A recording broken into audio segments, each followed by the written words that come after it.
Hola, buenas tardes a todos. Yo soy la doctora Carolina Ogaz. Quiero agradecer la invitación a la Asociación Mexicana de Urgencias y Emergencias Pediátricas para dar este tema, que es la falla hepática aguda en pediatría, y pues vamos a dar comienzo a la misma.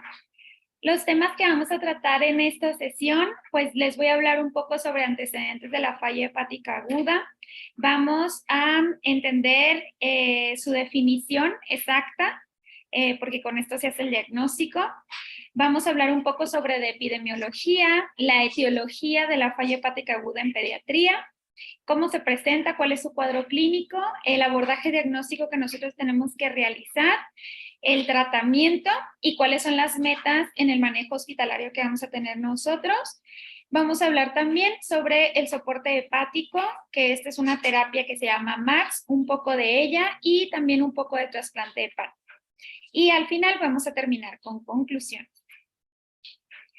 Entonces, dentro de los antecedentes, tenemos que la primera descripción de un caso de falla hepática aguda fue en 1616 por un médico francés que escribió a un niño que había realizado un cuadro que comenzó con fiebre, posteriormente tuvo ictericia, después desarrolló convulsiones y tuvo muerte a los 15 días de haber iniciado el cuadro. Esto fue es como el primer registro que hay de una falla hepática aguda en un niño, en un caso pediátrico. En 1842, un médico de Austria llamado Carlos von Rokitansky, él describió este tipo de cuadros o este tipo de situaciones como atrofia amarilla aguda del hígado. Y hasta 1947 fue que la Asociación Médica Americana empezó a ver que había algunas asociaciones de este tipo de cuadro clínico con la ingesta de algunos medicamentos o con la presencia de transfusiones o uso de agujas. Entonces asociaron casos a un medicamento que se llama arsenamina, que en ese entonces era después de la Primera Guerra Mundial, y se daba específicamente para tratar tripanosomiasis en África o para tratar la sífilis.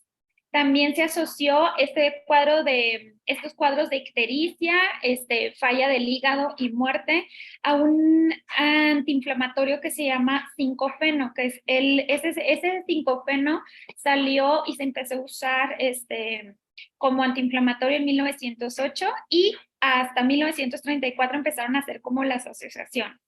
Y también se asoció después de la Segunda Guerra Mundial a transfusiones o a uso de agujas que no estaban adecuadamente esterilizadas o que no estaban limpias. Y en 1964, este hombre de apellido Rogers en Boston publicó un, una serie de autopsias que se dedicó a hacer desde 1953 a 1963, en donde encontraba en las autopsias que el hígado sufrió una necrosis masiva. Entonces él cambió el nombre de atrofia amarilla aguda del hígado a necrosis hepática masiva.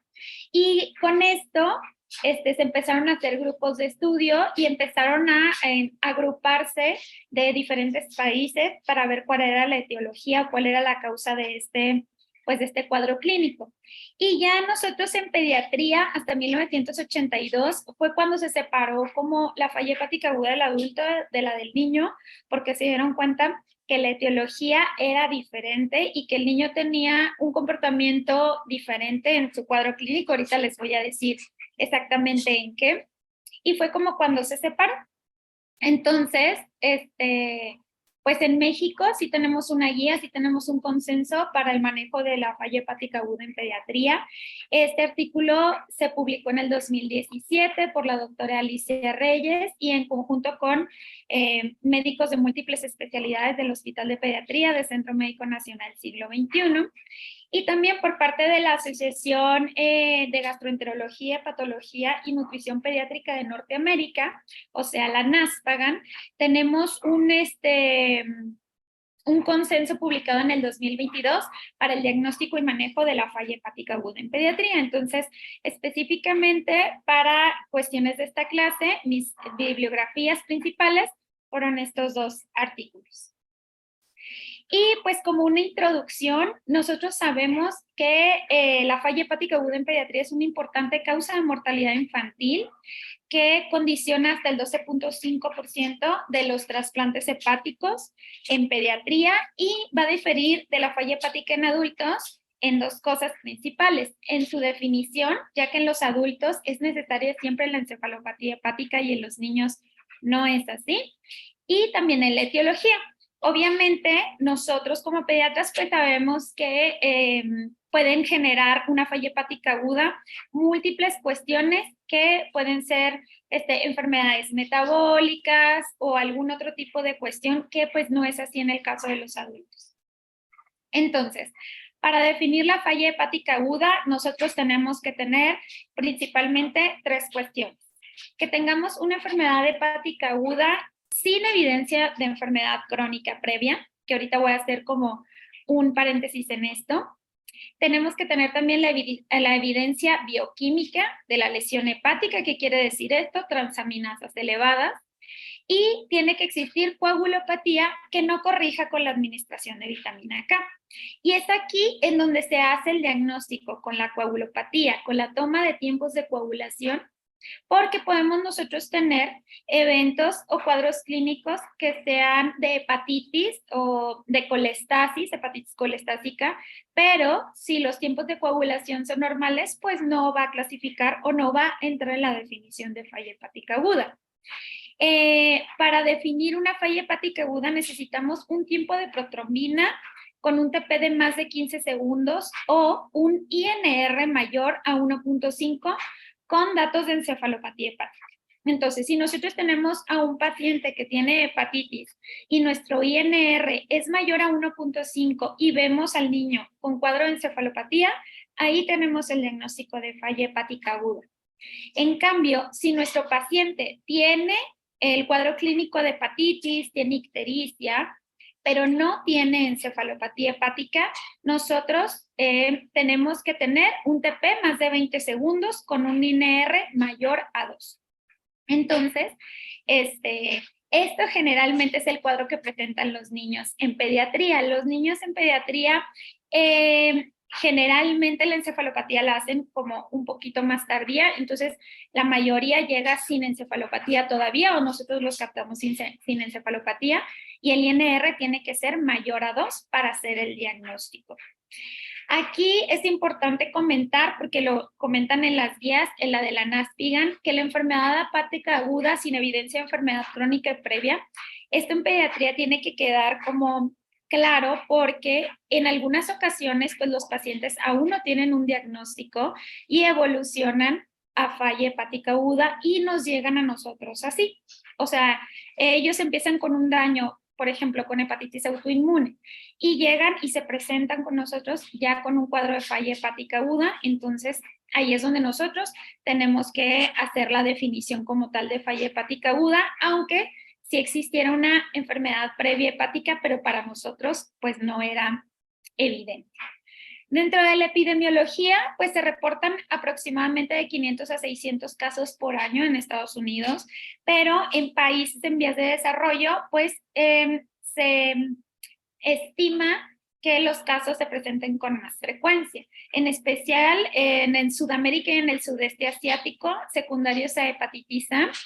Y aquí tenemos el caso de Argentina, que es un caso muy bonito de prevención con la vacuna de la hepatitis A, porque ellos tenían una prevalencia del 60% de necesidad de trasplante hepático secundario a una falla hepática por virus de la hepatitis A.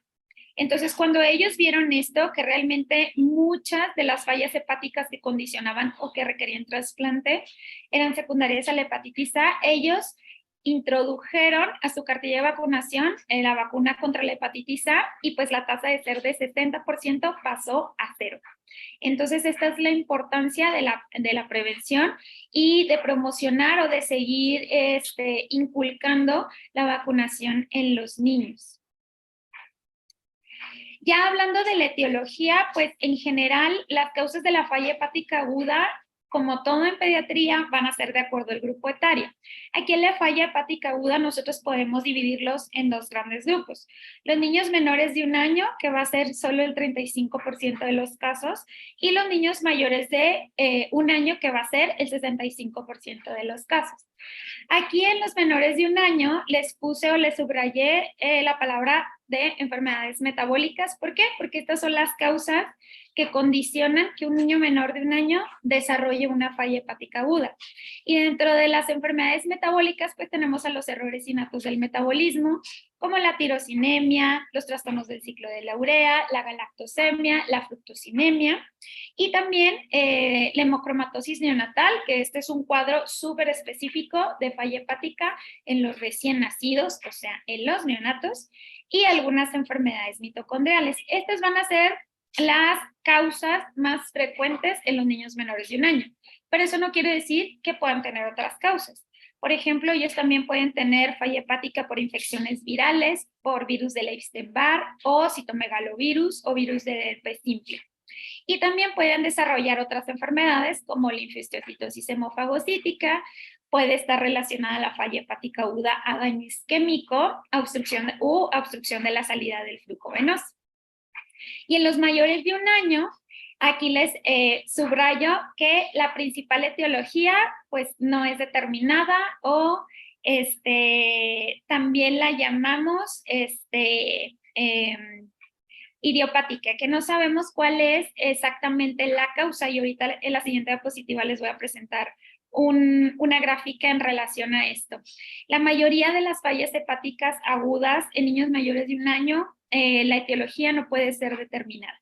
Pero después de ese grande rubro viene en nuestro país el virus de la hepatitis A, las infecciones virales. También pueden desarrollar falla hepática aguda en el cuadro de una hepatitis aguda de tipo B, en el virus del Epstein-Barr, el citomegalovirus y el virus del herpes simple.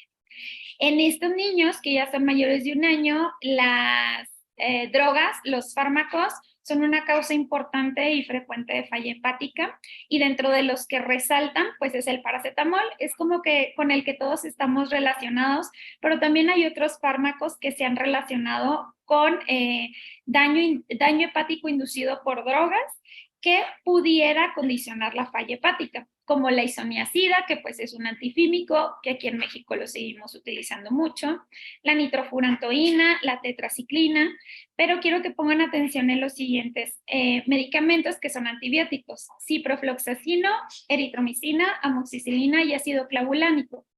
Estos antibióticos nosotros vemos que los niños los reciben de manera frecuente o constante, entonces hay que tener siempre el cuidado de lo que estamos prescribiendo cuando nosotros estemos haciendo una receta para el tratamiento de un niño, y siempre hacerles saber a los papás que todos los medicamentos tienen efectos secundarios. También está aquí el ácido valproico, que es un tratamiento que también se utiliza mucho en la epilepsia, en los niños que tienen epilepsia. Alotano, sales de oro, propiltiuracilo, diclofenaco y la sulfa. Dentro de las causas tóxicas es importante también considerar la ingesta de hongos. Esta ingesta pues no solo como uso recreativo, sino pues como alimentación. La gente que recolecta hongos o que compra hongos en mercados, hay que ser muy acuciosos en preguntar esto para ver si tienen o frecuentan esa práctica, porque ya se han reportado varios casos de falla hepática aguda por la ingesta de hongos silvestres. Está relacionado también solventes orgánicos o hierbas medicinales, tés o suplementos alimenticios. Y dentro de las otras causas que son un poco menos frecuentes, pero que también existen y hay que considerar, es la enfermedad de Wilson, que esta se da por depósito de cobre en el hepatocito, la hepatitis autoinmune, el síndrome de Budd-Chiari, que pues es una obstrucción del flujo venoso de la vena hepática que no puede llevarlo hacia la cava inferior. Entonces esto también causa falla hepática aguda, y que la falla hepática aguda se puede ver como parte de otras enfermedades en general, como la leucemia y el linfoma, la linfohistiocytosis, la tuberculosis o el síndrome de relleno. Y en esta gráfica, se las presento, viene en el artículo de la NASPGHAN del 2022, y ellos aquí tienen un grupo muy grande del estudio de la falla hepática aguda en pediatría. Ellos se dedicaron a recolectar pacientes entre 1999 hasta el año 2014 y juntaron 1,144 niños. De estos niños, se localizaron en 19 centros de trasplante hepático pediátrico, y estos centros están divididos o están en Estados Unidos, en Canadá y en Reino Unido. Entonces, en esta gráfica nos muestra que la mayoría de la falla hepática aguda en pediatría, el 42.9% es indeterminada. No se obtuvo el diagnóstico exacto de la etiología. En segundo lugar, viene la ingesta de paracetamol o de acetaminofén, que está aquí en 13.3%. Y posterior a ello, en tercer lugar, están las infecciones virales en 8.4%. Después aquí podemos ver con 6.6% la hepatitis autoinmune, que es algo que nosotros pues vemos frecuentemente. Se puede presentar la hepatitis autoinmune como una hepatitis aguda, como una hepatitis crónica, o ya en el cuadro de la falla hepática aguda. Aquí también tenemos falla hepática en relación a daño por drogas que no son paracetamol en 3.2. Vemos la enfermedad aloinmune gestacional hepática, que es la hemocromatosis neonatal, pero este es el nuevo término que se le da, las siglas su nombre en inglés son GAL. Después tenemos a la falla hepática aguda en el contexto de un evento de choque o isquemia, que estos pueden ser pues los niños que desarrollan algún evento de estos y están en la terapia intensiva, pueden hacer falla hepática aguda por esta causa. Aquí en 3.7 vemos algunas causas metabólicas en general. También vemos la enfermedad de Wilson con 3.2. El síndrome hemofagocítico o la linfohistiocytosis hemofagocítica también es algo que siempre debemos de tener en cuenta cuando estamos valorando un paciente que tiene falla hepática aguda. Y acá al final vienen enfermedades mitocondriales, la galactosemia y otras que son raras, entonces se agruparon todas juntas, siendo 6.3. Entonces, esto más o menos para que tengan ustedes un panorama de cuáles son las causas de la falla hepática aguda en pediatría. Y pues ahora vamos a hablar del cuadro clínico. El cuadro clínico presenta generalmente una fase de pródromo que tiene síntomas totalmente inespecíficos. Aquí se los puse.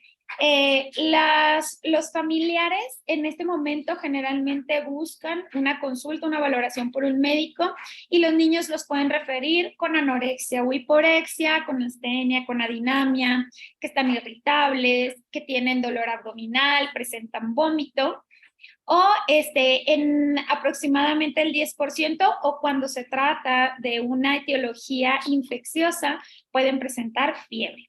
Entonces, aquí en esta fase de pródromo, generalmente los niños se valoran.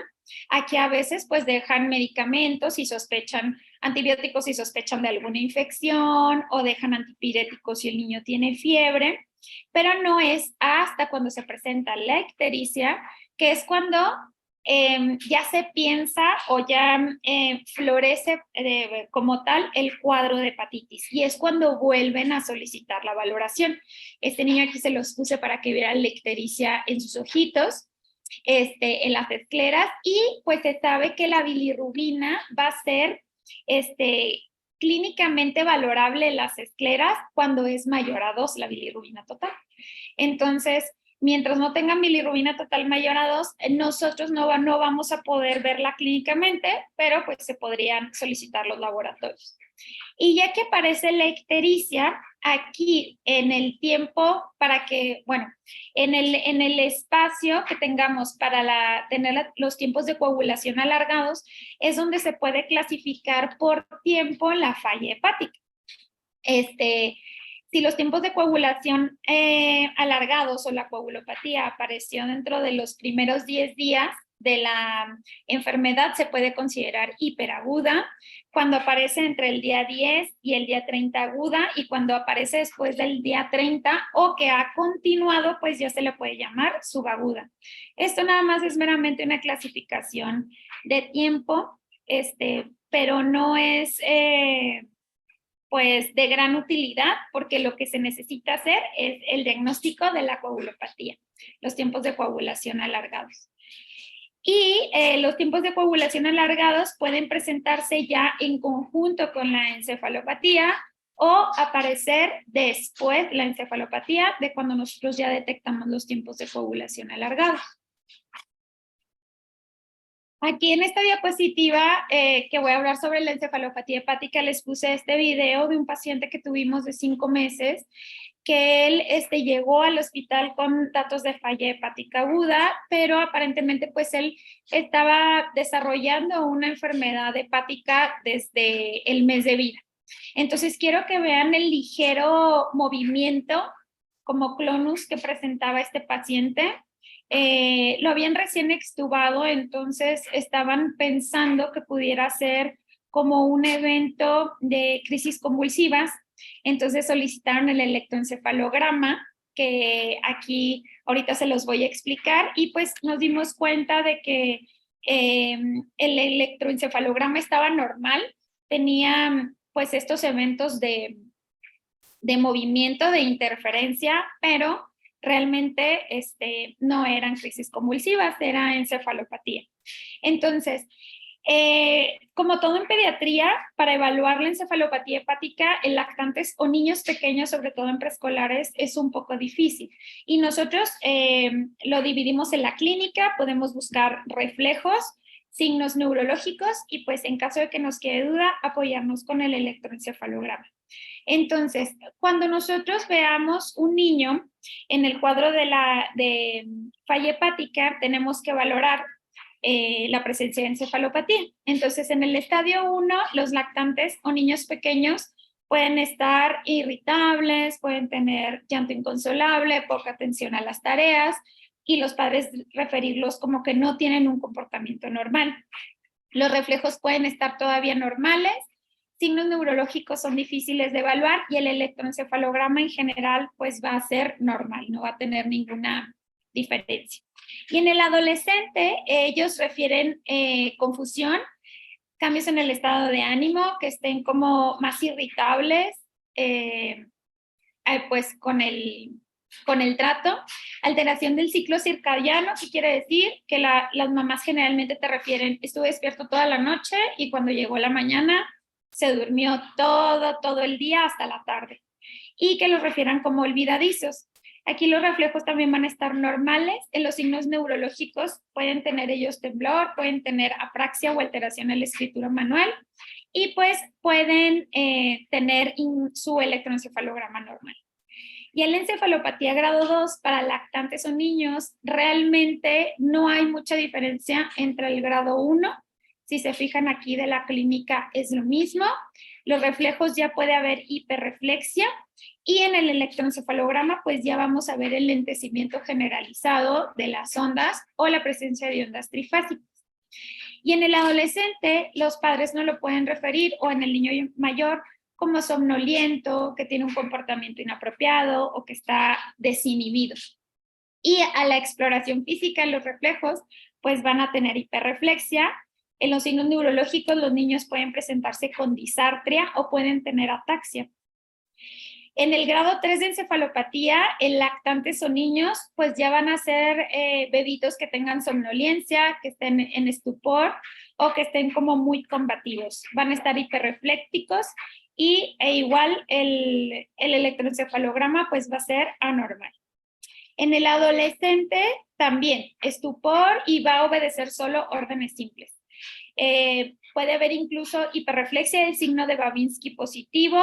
A los signos neurológicos puede estar muy rígido el paciente, y el electroencefalograma pues con el lentecimiento generalizado de las ondas.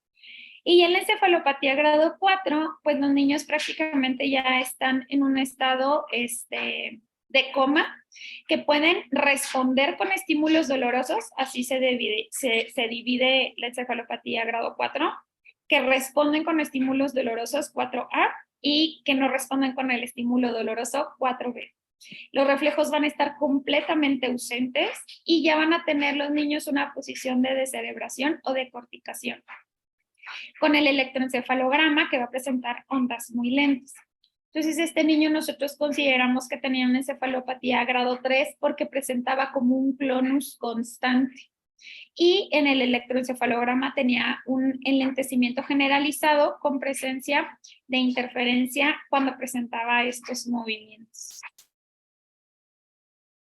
Entonces, la historia natural de la falla hepática aguda es así. Se considera rápida, se considera dinámica e impredecible. Entonces, aquí tenemos nosotros esta gráfica en donde nos habla del tiempo. Los niños pueden evolucionar muy rápido o su cuadro clínico puede cambiar de la mañana a la tarde y a la noche, porque esto puede evolucionar en horas, días o incluso semanas. Entonces aquí vemos el pródromo, que generalmente pues nunca se hospitalizan aquí, es raro. Generalmente ya se hospitalizan hasta que tienen la ictericia o que se dan cuenta de la coagulopatía. Y pues aquí es donde nosotros podemos ver que la trayectoria puede ir hacia la recuperación o hacia la muerte. Y que incluso con el trasplante de hígado puede ir hacia la muerte o puede tener una fase de recuperación y posteriormente llevar a la muerte. Entonces esto es algo que nosotros siempre debemos explicarle a los papás en el caso de que tengamos un niño con datos de falla hepática aguda. ¿Y cómo vamos a hacer el abordaje diagnóstico? Bueno, además de nuestra historia clínica y de nuestro interrogatorio que hacemos en general, tenemos que aquí tener algunas consideraciones extras para hacer el interrogatorio y la historia clínica. Entonces, ¿qué podemos interrogar? Si sospechamos de etiologías infecciosas, pues debemos de preguntar si tuvo viajes recientes o si en la familia hay un cuadro clínico igual o tienen contactos enfermos. Si sospechamos de tóxicos, nosotros debemos de preguntar específicamente a la mamá y de manera directa si le dio medicamentos, qué medicamentos le dio, qué dosis le dio. Si los niños tienen suplementos de herbolaria, todos sabemos ya que Herbalife se ha relacionado con eventos de falla hepática aguda y pues no es la excepción en pediatría. Generalmente hay un suplemento que venden como una malteada que las mamás compran porque los niños supuestamente van a tener más hambre y van a ganar peso. Entonces, hay que preguntar específicamente por eso, porque los familiares no lo consideran algún medicamento, lo consideran como alimento, entonces hay que preguntarlo. En los adolescentes, el consumo de drogas ilícitas, la cocaína puede causar falla hepática aguda. El consumo de hongos, como ahorita les comentaba, más si son del centro y sur del país, porque los hongos pues pueden ser recolectables por ellos mismos y después cocinarlos, y si no tienen pues la acuciosidad o el entrenamiento en diferenciar entre un hongo tóxico y un hongo que sí se puede comer, pues aquí hay algo importante. Y si el niño pudo tener exposición de productos químicos en el hogar. Cuando nosotros sospechamos de una etiología autoinmune, hay que preguntar antecedentes heredofamiliares en la familia de autoinmunidad.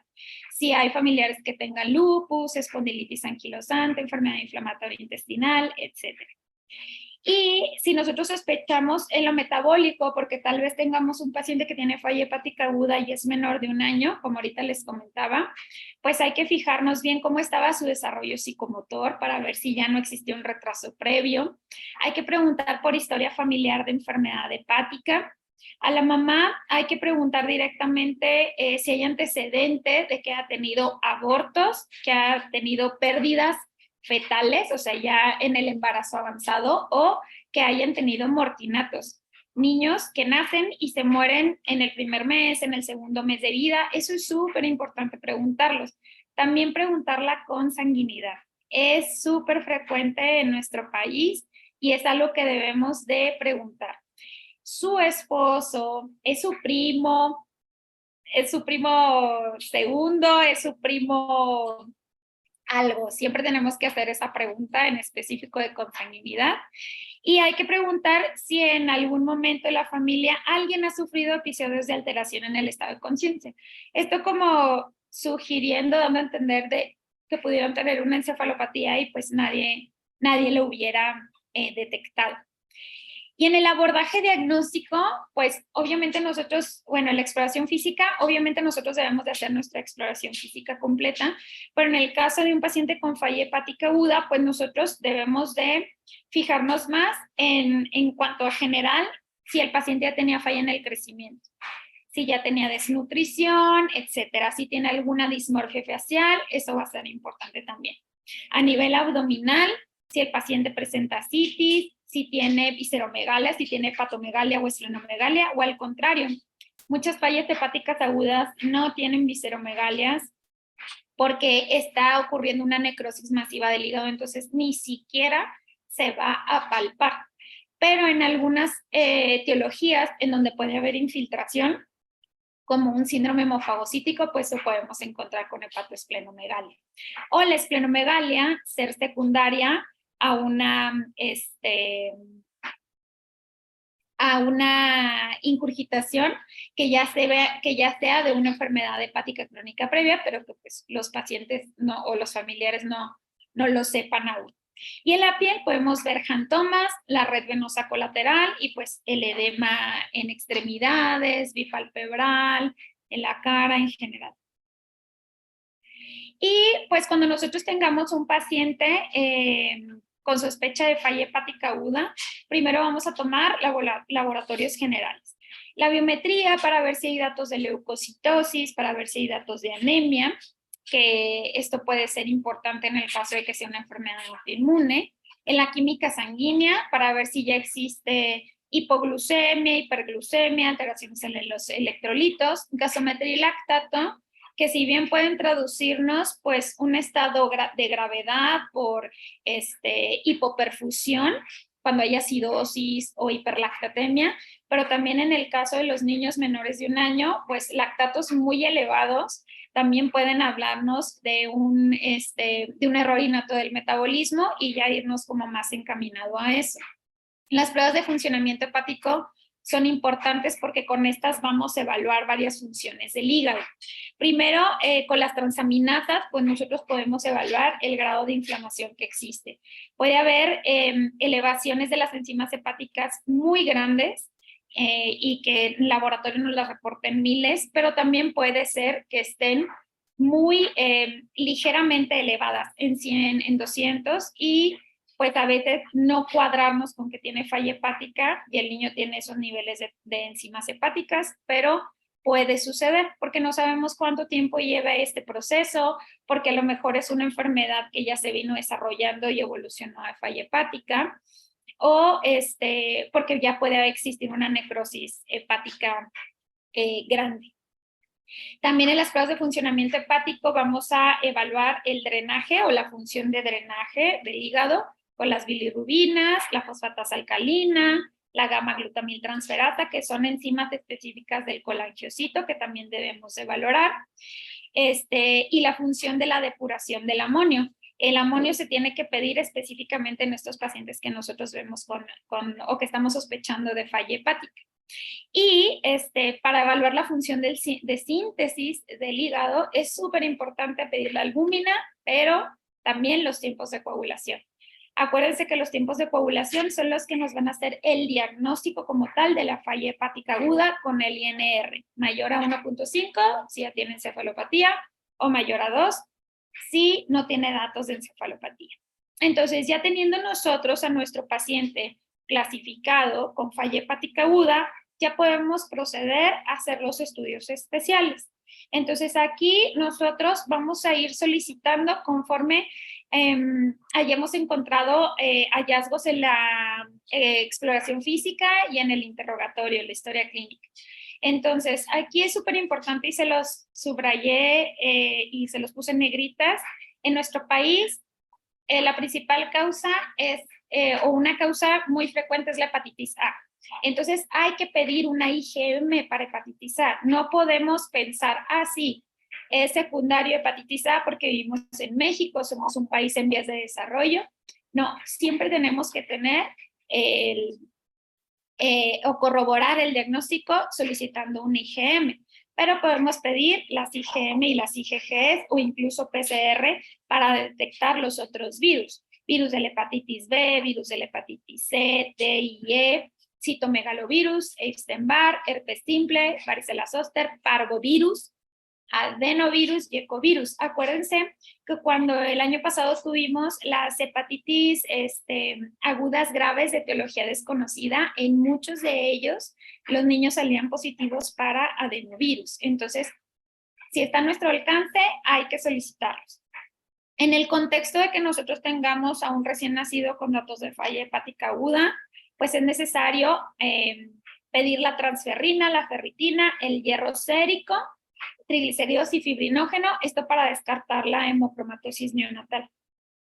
En lactantes, pues nosotros tenemos que solicitar un tamiz metabólico ampliado. Ya sabemos que las causas metabólicas son la principal causa de falla hepática aguda en los niños menores de 1 año. Entonces, no solo basta con pedir el tamiz básico que se le hace a cualquier recién nacido en nuestro país, porque recuerden que ese tamiz solo cubre 6 enfermedades.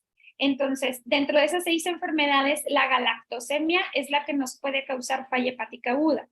Pero en algunos casos ya nos ha tocado, hemos recibido o la mamá nos dice, el tamiz me lo reportaron normal, el tamiz básico. Pero cuando nosotros solicitamos la información, pues resulta que no tenían reactivo para descartar la galactosemia y pues nada más tiene descartada la fibrosis quística, el hipotiroidismo, la hiperplasia suprarrenal congénita y ya. Entonces, siempre es necesario pedir el tamiz metabólico básico que se le hace a todo recién nacido y también solicitar un tamiz metabólico ampliado. Aquí también les pongo la gasometría. Ahorita ya les comentaba que si el niño, a pesar de mejorar su estado de perfusión, que lo tengas orinando, que él no luzca deshidratado, que no tenga algún otro dato de hipoperfusión, pero el paciente persiste acidótico y con hiperlactatemia, pues ya es como un poquito de que debemos ir pensando que puede ser un error innato del metabolismo, una acidemia orgánica, un trastorno del ciclo de la urea, un trastorno de oxidación de los ácidos grasos, etcétera. Y en el contexto de que nosotros tengamos a escolares o adolescentes con falla hepática aguda, pues también hay que considerar enfermedades que pensamos que no son tan frecuentes, pero existen, como enfermedades por depósito de cobre. Y entonces aquí hay que pedir ceruloplasmina, hay que pedir niveles de cobre plasmático, excreción urinaria de cobre, hay que pedir marcadores inmunológicos si nosotros sospechamos o tenemos un paciente en el contexto de alguna enfermedad autoinmune. Podemos hacer estudios toxicológicos si sospechamos que puede ser alguna droga ilícita y también pues niveles de paracetamol en el caso de que hayan tenido una ingesta accidental o una ingesta en relación a un evento suicida de paracetamol. Y en cuanto a radiología, pues en radiología nosotros tenemos que tener un ultrasonido abdominal. Esto es súper importante para descartar la presencia de tumores o algunas otras cosas que nos puedan desarrollar falla hepática aguda. Pero también es importante tener un ultrasonido hepático Doppler, porque si se recuerdan, dentro de las etiologías, hay algunas etiologías como la enfermedad veno-occlusiva o el síndrome de Budd-Chiari que pueden diagnosticarse por anomalías en el flujo vascular del hígado, entonces es necesario. Aquí les pongo la angiotomografía de abdomen. Esto ya es con aras al trasplante para valorar cómo está la circulación y que los cirujanos de trasplantes pues tengan una mayor facilidad o claridad para saber cómo está la vasculatura en ese paciente en específico. Y la tomografía de cráneo simple, esta siempre la vamos a tener que solicitar en el contexto de una falla hepática aguda, porque dependiendo de la presencia de edema cerebral, nosotros podemos instaurar tratamiento, pero también puede ser que ya quede fuera de la posibilidad de trasplante hepático, como ahorita lo vamos a comentar. Y pues el tratamiento. Y empezando a hablar del tratamiento, el paciente pediátrico con falla hepática aguda requiere un manejo por un equipo multidisciplinario en cuidados intensivos y pues tenemos varias metas del tratamiento. Primero, buscar la causa. Segundo, estar monitorizando la función de cada órgano. Generalmente el paciente con falla hepática puede hacer falla renal, puede tener disfunción cardiovascular, alteraciones del sistema nervioso central por incremento de la presión intracraneal secundaria, edema o hiperamonemia. Debemos de identificar y tratar todas estas complicaciones que les estoy comentando, proveer soporte para maximizar la salud y valorar la necesidad de trasplante hepático. Entonces, aquí les puse el algoritmo que viene en el artículo de la NASPIGAN del 2022, que se me hace como muy sencillo y fácil de seguir. Entonces, si nosotros tenemos un paciente que tiene criterios de falla hepática aguda, la respuesta es sí o no. O sea, yo tengo un paciente que tiene un INR más de 2, sí tiene criterios de falla hepática aguda. O no, mi paciente tiene hepatitis, tiene ictericia, tiene una colestasis supermarcada, pero tiene un INR en 1.3. Ok, entonces no tiene criterios de falla hepática aguda. Si no tiene criterios, debemos de continuar el manejo, debemos de hacer el abordaje diagnóstico y dar el tratamiento cuando encontremos la causa. Pero estos pacientes pueden tener un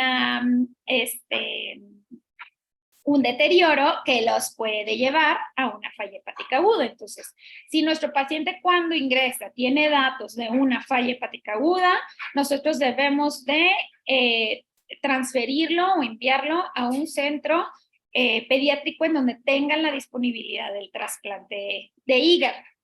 Y si aquí nosotros al recibirlo tenemos evidencia de encefalopatía hepática, de inestabilidad cardiovascular, de hipoglicemia, o que ya tiene disfunción en otros órganos como renal o respiratorio, si ya lo tiene, el niño entra directamente a la unidad de cuidados intensivos, a continuar el soporte médico, a hacer el abordaje diagnóstico y pues para el tratamiento en específico. Si no, si este niño tiene datos de falla hepática aguda, pero no está encefalópata, no tiene inestabilidad cardiovascular, no ha presentado eventos de hipoglicemia, ni tiene daño a otro órgano, puede pasar a piso para continuar el manejo y el abordaje diagnóstico, pero en caso de deterioro clínico, pues enviar a la unidad de cuidados intensivos. Entonces, aquí, ya ahorita hablamos de etiología, pero me gustó ponerles este cuadrito porque aquí te dice, dependiendo de la edad de tu paciente, si vale la pena solicitar pues algunos estudios o no.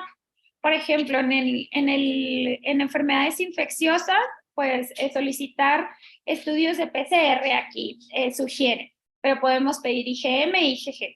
Para herpes simple, pues se sugiere pedir en pacientes que tienen menos de 3 meses, pero también posterior a los 3 meses, a los 18 años, o sea, en todos los pacientes.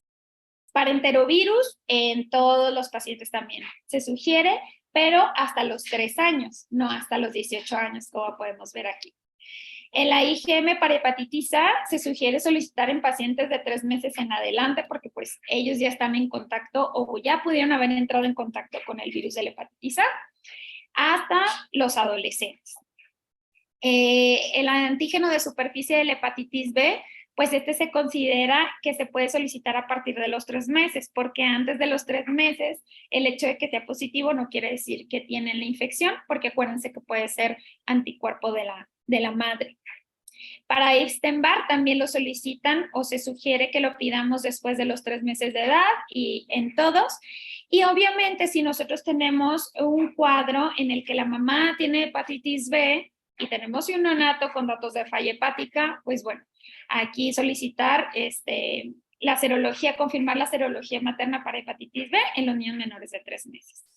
Si solicitamos o si pensamos nosotros en enfermedades metabólicas, pues habría que solicitar perfil de aminoácidos séricos, lactato piruvato, perfil de acilcarnitina plasmático, succinilacetono urinario, todo esto para descartar trastornos del ciclo de la urea, para descartar enfermedades mitocondriales, trastornos de la oxidación de los ácidos grasos, tirosinemia. Entonces, esto se considera que se pueden solicitar en los niños que son menores de 3 meses, pero también en los adolescentes, o sea, en todos.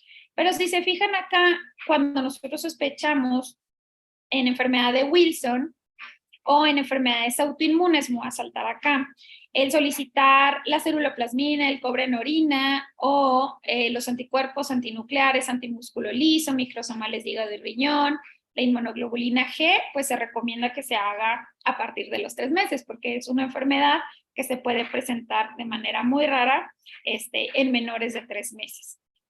Aquí tenemos la ferritina para el tamizaje de la hemocromatosis neonatal, obviamente solo en menores de 3 meses, no tiene caso solicitarla ya después. La actividad enzimática de la GALT, que es la enzima que tenemos deficiente la galactosemia, pues también solo se considera en los primeros 3 meses. Y los estudios de imagen que ahorita les comentaba, el Doppler, pues sí hacerlo en todos los pacientes, no importa su edad, y sugieren un ecocardiograma, que ahorita también les voy a comentar, para valorar disfunción cardíaca, para valorar función sistólica y diastólica. Entonces, ya dentro del manejo intrahospitalario, se los dividí, y pues ahorita vamos a hablar de líquidos y electrolitos. Hay que considerar que un paciente que tiene falla hepática aguda tiene tendencia a hacer sobrecarga hídrica por la fuga que hay al tercer espacio o líquido extracelular por la falta de albúmina. Entonces, con estos pacientes nosotros tenemos que iniciar los líquidos intravenosos a un 80% de lo que les corresponde para edad y peso. Y pues dentro de la glucosa, las metas que sugieren las guías es mantener una glucemia entre 90 a 120 miligramos por decilitro. Tanto la hipoglucemia como la hiperglucemia nos van a generar complicaciones. Y en estos pacientes nosotros tenemos que tener en cuenta que pudieran ser necesarias glucosas kilo minuto muy, muy altas, de 10 a 15 miligramos por kilo por minuto. Entonces, generalmente, pues estos pacientes como se encuentran en un estado crítico, pues necesitan tener el catéter para soportar estas osmolaridades. En cuanto al sodio, pues nos refieren unas metas de mantener a nuestro paciente con un sodio sérico entre 145 a 155. Para esto, pues generalmente necesitamos a veces utilizar soluciones hipertónicas. Los requerimientos ellos los comentan entre 2 a 3 mil equivalentes por kilo por día, pero pues si con eso no conseguimos tener un sodio entre 145 a 155, debemos incrementarlos. Y nos recomiendan solo tratar la hiponatremia cuando es menor a 120 milimoles por litro. Acuérdense que también el paciente que es hepatópata está diluido, entonces generalmente ellos tienden a siempre estar con hiponatremia. Entonces no tenemos que corregir esta a menos de que sea menor a 120 o pues que ya tengamos complicaciones por una hiponatremia y que tengan repercusión clínica. Y el fósforo en específico, los pacientes con falla hepática aguda presentan hipofosfatemia. Entonces nos recomiendan manejar unos niveles de fósforo mayores a 3 y pues evidentemente si es necesario utilizar el KPO4 en las soluciones para mantenerlo así. En cuanto a la encefalopatía y la hiperamonemia, pues en medidas generales nos recomienda que tengamos nuestra cabecera a 30 grados. El paciente debe estar intubado si tiene ya una encefalopatía hepática grado 3 o 4. No podemos dejarlos sin protección de la vía aérea, aunque mantengan niveles de saturación normal, entonces hay que intubarlos. Hay que tener mínima estimulación, evitar aspiraciones endotraqueales, cubrir sus ojos con parchecitos, en caso de ser necesario poner aislamiento auditivo también. Y debemos de tratar agresivamente la fiebre. La fiebre puede empeorar la encefalopatía, puede causar mayor edema cerebral, entonces no podemos dejar que nuestro paciente esté febril. En cuanto a las recomendaciones de sedación y analgesia, pues nos recomiendan evitar las benzodiazepinas, dado que su paso metabólico mayor es en hígado, entonces debemos evitarlas. Se nos dice que se prefieren los sedantes o analgésicos de tipo opiáceo, el fentanil es el preferido. Si necesitamos utilizar dexmedetomidina, tenemos que ajustar la dosis por insuficiencia hepática. Y si vamos a utilizar relajantes musculares, debemos de preferir el atracurio o cisatracurio en vez de bepuronio o rocuronio. ¿Por qué? Porque el bepuronio y el rocuronio también tienen dentro de su metabolismo para depurar, la gran mayoría es en hígado, entonces no se va a poder llevar a cabo, se va a forzar más al hepatocito, entonces es necesario no utilizarlos y utilizar pues estas opciones, no estas alternativas que se nos dan. No se recomienda el uso de anticonvulsivantes de manera profiláctica. No están indicados a menos de que el paciente presente pues crisis convulsiva. Dentro de los medicamentos que podemos utilizar para disminuir el amonio, pues tenemos a la lactulosa, que se recomienda en dosis de 0.5 miligramos por kilo, máximo 30 mililitros por dosis, y nosotros debemos de valorar que el paciente debe de tener de 2 a 4 evacuaciones por día. Acuérdense que la lactulosa, pues no solo nos ayuda a disminuir los niveles de amonio, sino que también es un laxante de tipo osmótico. Entonces, hay que vigilar esto, hay que apegarnos a esta meta. Podemos utilizar rifaximina, en las guías de nuestro país también consideran a la neomicina como descontaminante intestinal para que no exista tanta bacteria que nos produzca o nos genere producción de amonio. La rifaximina pudiéramos dejarla 10 miligramos por kilo por dosis y se puede utilizar por 2 semanas. La L-ornitina o L-aspartato, más frecuente conocida como LOLA, faltan estudios en pediatría para considerarla o para recomendarla en los consensos. Entonces, si nosotros tenemos a la mano en nuestro hospital, podemos utilizar mano de ella, pero no está como todavía validado. Y el benzoato de sodio sí. Específicamente nos sirve para disminuir los niveles de amonio cuando se trata de trastornos del ciclo de la urea. Es específico y es el mejor. Lo podemos utilizar en otras enfermedades que no sean un trastorno del ciclo de la urea, pero va a tener su mayor efecto cuando se hace dentro de estos cuadros. Y hay que considerar que si nosotros tenemos elevación del amonio o progresión de la encefalopatía, pues puede ser por exacerbaciones que pueden ser muchas causas diferentes, desde las infecciones, o sea, el estado de sepsis, que el paciente presente estado de choque o que tenga sangrado de tubo digestivo, pues puede condicionar el empeoramiento. Para el edema cerebral y la hipertensión intracraneal, esta es una complicación que sucede en los pacientes de falla hepática aguda. Entonces nosotros tenemos que considerar, es por eso que les decía que necesitamos una tomografía de cráneo simple. Y se ha recomendado la monitorización de la presión intracraneal, pero como es un procedimiento invasivo, ya que es colocar un catéter, pues dice que lo valoremos y lo hagamos por paciente en específico, pero ha sido recomendada en pacientes que tienen encefalopatía grado 3 o 4, en niveles en pacientes que tienen un amonio muy elevado, mayor a 150 o mayor a 200, generalmente van a tener edema cerebral, o que tengamos una tomografía de cráneo con evidencia de edema cerebral. Y aquí nos sugieren que consideremos nosotros métodos no invasivos como la ultrasonografía del nervio óptico para ver el edema de la papila, y en caso de que pues nuestro paciente no esté intubado, hacer una exploración neurológica, o sea, el Glasgow, con horario para estarlo evaluando. Y las metas, en caso de que nuestro paciente tuviéramos una colocación de un catéter para medir la presión intracraneal, pues debemos de tener una presión intracraneal menor a 20 milímetros de mercurio. Y debemos de mantener una perfusión cerebral de acuerdo a la edad. En niños menores de 4 años debe ser mayor de 50 milímetros de mercurio. En niños que van entre 4 a 10 años, mayor de 55 milímetros de mercurio.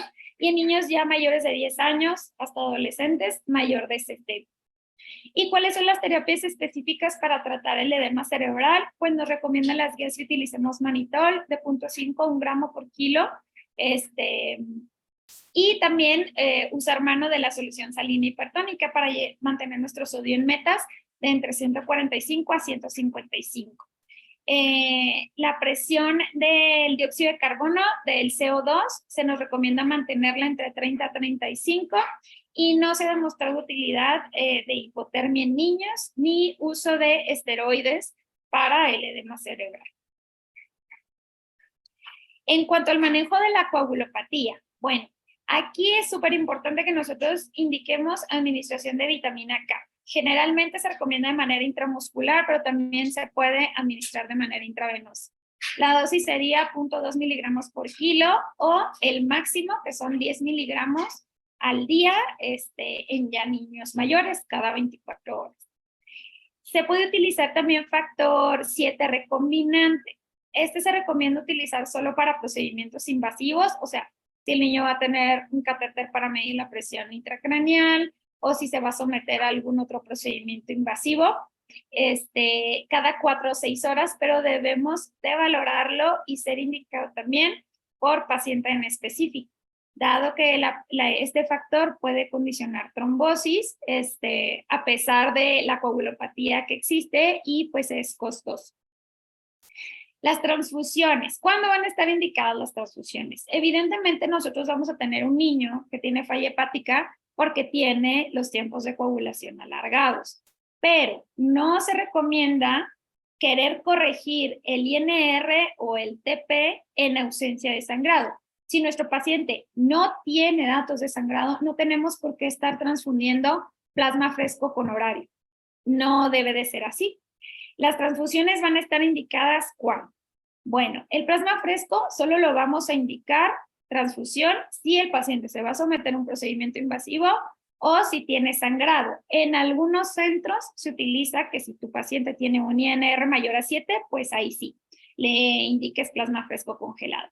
Pero generalmente esto nosotros no lo hacemos. Solo transfundimos plasma fresco en presencia de sangrado o si se van a someter a algún procedimiento. Las plaquetas las vamos a transfundir si son en cantidad menor a 10,000, pues porque claro, esto es una plaquetopenia grave, o menor a 50,000 si el paciente tiene datos de sangrado. Si las plaquetas son mayores a 50,000, no se recomienda hacer su transfusión. Y los crioprecipitados los vamos a indicar cuando tengamos un fibrinógeno menor a 100 miligramos por decilitro. Y para evitar el sangrado o como profilaxis, nosotros siempre lo hacemos en el sangrado de tubo digestivo alto, evitar las úlceras por estrés que pueden generar todos los pacientes que se presentan o que están en terapia intensiva, dejar IBP o omeprazol a 1 a 2 miligramos por kilo por dosis o incluso utilizar sucralfato para esto. Y en general, si nuestro paciente presenta una disfunción cardiovascular, pues se nos dice en las guías que la solución salina es como el tratamiento inicial de la hipotensión. Si no hay respuesta a esto, la noradrenalina va a ser el agente de elección, va a ser la mina de elección en los casos de falla hepática aguda.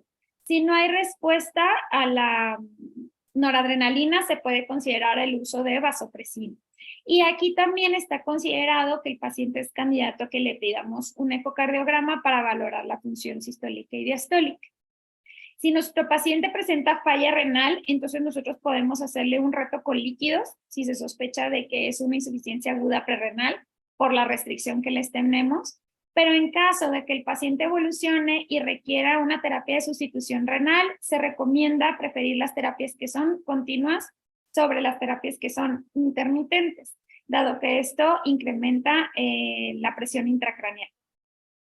Y en cuanto a las infecciones, pues los antimicrobianos o antifúngicos no están recomendados de manera profiláctica. Nosotros tenemos que vigilar a nuestro paciente, ver si tiene datos de respuesta inflamatoria sistémica. En caso de presentarse, tomar los hemocultivos, urocultivo, coprocultivo. Y ahora sí, indicar algún antibiótico dirigido hacia la sospecha principal y ya con el antibiograma puedes considerar desescalar o escalar, dependiendo de cuál sea el caso. Y en cuanto a la nutrición, pues los pacientes si se encuentran en condiciones siempre deben de estarse alimentando. Obviamente en la falla hepática aguda, pues nosotros en el contexto que tenemos un paciente en terapia intensiva, si se puede alimentar de manera enteral por una sonda nasogástrica o una sonda nasoyeyunal, lo podemos hacer, o también podemos utilizar la nutrición parenteral. Las proteínas es lo que va a estar restringido aquí. Lo vamos a considerar que el aporte máximo va a ser de 0.8 a 1 gramo por kilo por día. Y en caso de que utilicemos NPT, tenemos que valorar la infusión o la indicación de lípidos, dado que si sospechamos que nuestro paciente tiene un trastorno de la oxidación de ácidos grasos, pues esto estaría contraindicado. Y recordar que hay algunas etiologías de la falla hepática aguda que tienen tratamiento específico según la causa. Entonces, por ejemplo, si se trata de la toxicidad por paracetamol, el tratamiento va a ser N-acetilcisteína. Si tenemos un paciente que tiene una falla hepática secundaria en una hepatitis autoinmune, pues el tratamiento serán esteroides, ya sea intravenosos o orales. Si tenemos un paciente que tiene linfostiosis hemofagocítica, pues hay que apegarnos a los protocolos de inmunosupresión que se manejan en nuestra unidad. Un paciente que tiene falla hepática aguda secundaria a herpes simple o al virus de la varicela zoster, pues debe de empezar a recibir aciclovir. Un paciente que tenga hepatitis B aguda, podemos indicar antivirales antihepatitis B, como por ejemplo la lamivudina, y esto pues puede detener la progresión de la falla. En un paciente que le realizamos el diagnóstico de tirosinemia tipo 1, hay un tratamiento en específico, estas son sus siglas NTBC, el nombre es nitisinona, y es para seguir evitando el daño hepático. En caso de galactosemia, pues la indicación es dar una fórmula libre de galactosa, que es la principal indicación de la fórmula de soya en pediatría. En caso de una hemocromatosis, pues podemos administrar N-acetilcisteína más selenio. En la enfermedad de Wilson, los pacientes pueden ser candidatos a MARS, que ahorita vamos a hablar un poquito de él, o a plasmaferesis para retirar el cobre que existe. En caso de tóxicos, herbolaria o daño hepático inducido por drogas, que sus siglas en inglés son DILI, podemos utilizar el MARS y hay que pues suspender el tóxico. Y en el síndrome de Budd-Chiari, pues cuando hay una obstrucción en el flujo de la vena hepática, se puede hacer una venoplastia hepática y colocación de un stent. Entonces, hablando un poco del soporte hepático. Es una fotografía de un paciente que nosotros tuvimos en la terapia intensiva en nuestro hospital. El MARS es llamado así por sus siglas en inglés, que significan Molecular Absorbent Recirculating System. Y es una técnica que consiste en una filtración. Es una filtración extracorpórea que utiliza un dializado de albúmina. Este dializado de albúmina hace que pase la sangre de nuestro paciente a través de ese dializado de albúmina y retira todas las partículas que están unidas a la albúmina en nuestro paciente y también retira las muy pequeñas como el amonio que no van unidas a la albúmina, pero también las retira, se pasa y regresa a la sangre del paciente ya filtrada. Entonces, estas terapias se recomiendan o se utilizan en los niños y no son, o sea, no dura todo el día el paciente conectado a esta máquina. Son sesiones dentro de 4 a 8 horas, se va valorando el paciente. Obviamente tiene que ser un paciente candidato. Y cada 24 horas se revalora la necesidad de continuar con esta terapia. Y este MARS se ha visto que no es una opción curativa, por así decirlo, porque lo único que se ha visto para lo que sirve es que es una terapia puente en lo que se espera el trasplante hepático, en lo que se espera pues un órgano, en lo que se espera que se estudie el donador, y pues obviamente es una terapia costosa. Lo que les comentaba, no aumenta la supervivencia y es considerado solo una terapia puente. Las indicaciones, pues la que nos trajo aquí, que es la falla hepática aguda, pero también puede ser en enfermedad hepática crónica agudizada. Cuando ya se trasplantó y hay una disfunción primaria del injerto, también se puede aplicar en una disfunción hepática después de una cirugía hepatobiliar o en el caso del prurito hepático. Esto para algunos puede sonar como muy desconocido, pero hay enfermedades colestásicas como la colestasis intrafamiliar, la colestasis intrahepática familiar, en la que los niveles de bilirrubina son muy incrementados y esa bilirrubina se deposita en la piel y causa un prurito que es intratable. Entonces, pudiera ser una indicación del MATS. Y los objetivos de esta filtración, pues, es disminuir la colestasis, porque, pues, el filtrado de albúmina agarra toda la bilirrubina, disminución de la encefalopatía hepática, porque también filtra el amonio, una mejoría en la disfunción hemodinámica que generalmente tienen estos pacientes, disminuir la presión portal y disminuir la presión intracraneal. Y hablando ya de trasplante hepático, antes de terminar, pues este cuadro lo tomé de nuestro consenso. Y en nuestro consenso las indicaciones de trasplante hepático están muy apegadas a los criterios de King's College, que son los que se utilizan para hacer trasplante en los adultos. Y aquí nos comenta que pueden ser tomados en cualquier momento, desde el ingreso o transcurso de la enfermedad, y se necesitan 3 de los siguientes 5 criterios. Que el niño sea menor de 10 años, que su tiempo de protrombina, su TP sea mayor de 50 o su INR mayor de 3.5, que tenga aparición de encefalopatía hepática 7 días después tras la ictericia, que las bilirrubinas totales mayores sean de 14, o sea, existe hiperbilirrubinemia más de 14, y que el factor 5 sea menor o igual al 26%. O tenemos otra opción. Si nuestro paciente se presenta desde su ingreso con un TP más de 100 y un INR más de 6.5, es indicación de trasplante hepático. Y aquí también nos ponen unas contraindicaciones. El hecho de hacer un trasplante hepático no solo indica que el paciente cumpla con estos criterios, sino también muchos criterios que tienen que ver con el apoyo familiar o con el mismo paciente de qué enfermedad lo haya llevado a la falla hepática. Entonces, algunas contraindicaciones relativas que se tienen que valorar, pues sería que existiera una comorbilidad psiquiátrica en el cuidador primario, porque un trasplante necesita una concentración total del cuidador primario porque implica muchas citas con el médico, mucho seguimiento, medicamentos con horario, estudios, etcétera. Incremento importante en el soporte ventilatorio y ominérgico, porque esto nos quiere decir que pues la condición de nuestro paciente está empeorando, una enfermedad médica coexistente en tratamiento, que la falla hepática aguda se haya presentado pero que el paciente tenga, no sé, una insuficiencia renal, enfermedad extrahepática asociada en control, por ejemplo cáncer y VIH, pues se tiene que valorar, y en enfermedad tumoral libre de enfermedad. Porque pues sabemos que estos periodos libres de enfermedad en el contexto del cáncer pues pueden recaer, ¿no?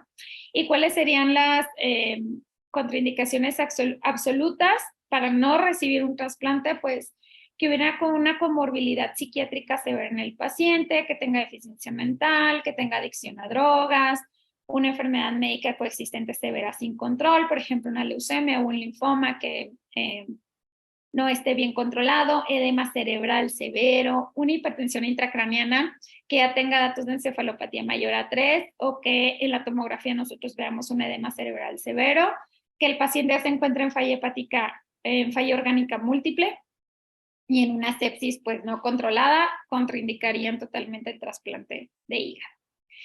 Y ya para finalizar, este es un resumen que yo quiero que se lleven, que lo tengan en cuenta. Es muy importante hacer el diagnóstico de falla hepática. ¿Y cómo lo vamos a hacer? Tomando tiempos de coagulación, obviamente en un paciente que tiene un daño bioquímico, un daño celular, una hepatitis, transaminasemia, ictericia. Entonces, en el momento en que nosotros hagamos el diagnóstico con nuestro INR mayor a 1.5 con encefalopatía o INR mayor a 2 sin encefalopatía, nosotros enviamos a tercer nivel o a un centro en donde tengan la posibilidad de hacer un trasplante hepático. Entonces, aquí va a llegar, lo vamos a hospitalizar, vamos a investigar la etiología. Si de la etiología nosotros tenemos tratamiento específico, lo vamos a dar. Ejemplo, la intoxicación por paracetamol. Hay que corregir factores precipitantes, o sea, evitar la sepsis, evitar el choque, evitar el sangrado, vigilar los datos de alarma, incremento de la presión intracraniana, edema cerebral, y en caso de que hubiera deterioro hemodinámico neurológico, pues tiene que pasar a la UCI. Pero ¿cuáles son los criterios para estar en la UCI, en la unidad de cuidados intensivos? Pues generalmente un paciente que tiene falla hepática, que está descompensado, que tiene hipoglucemia, que tiene elevación de ácidos, que tiene falla renal, que tiene hemorragia en piel y mucosas, que tiene deterioro neurológico y hemodinámico. Entonces, cuando un paciente está así, el paciente debe permanecer en terapia intensiva, de ninguna manera puede estar hospitalizado en piso. Ya se debe de iniciar la evaluación para el protocolo del trasplante hepático y hay que boletinar como urgencia cero a nuestro paciente. Y en estas condiciones sería candidato a MARS. Una encefalopatía grado 2 a 3 en ausencia de edema cerebral y o hemorragia en la tomografía, por eso es súper importante tenerla. En nuestro paciente con una bilirrubina total mayor a 14 o con un NR mayor a 3.5, entraría MARS y esta, como mencioné, sería una terapia puente en espera del trasplante hepático en cuanto se tenga la donación. Entonces, como conclusiones, la falla hepática es una condición clínica grave, secundaria a múltiples etiologías y requiere soporte en cuidado intensivo pediátrico y requiere ser identificada pronto. De nada sirve que nosotros tomemos las pruebas de funcionamiento hepático, veamos hepatitis, veamos hiperbilirrubinemia, pero no tomemos unos tiempos de coagulación. Eso es lo más importante. Identificar la causa de la falla hepática favorece la instauración del tratamiento específico en caso de que esté disponible. Ya les enseñé la tablita de cuáles son las etiologías que tienen tratamiento específico. La terapia MARS es una terapia puente, el trasplante no mejora la supervivencia y todo paciente con falla hepática aguda debe ser enviado de manera oportuna a un centro de trasplante hepático. Y pues eso es todo por mi parte. Espero que les haya quedado todo claro. Muchas gracias.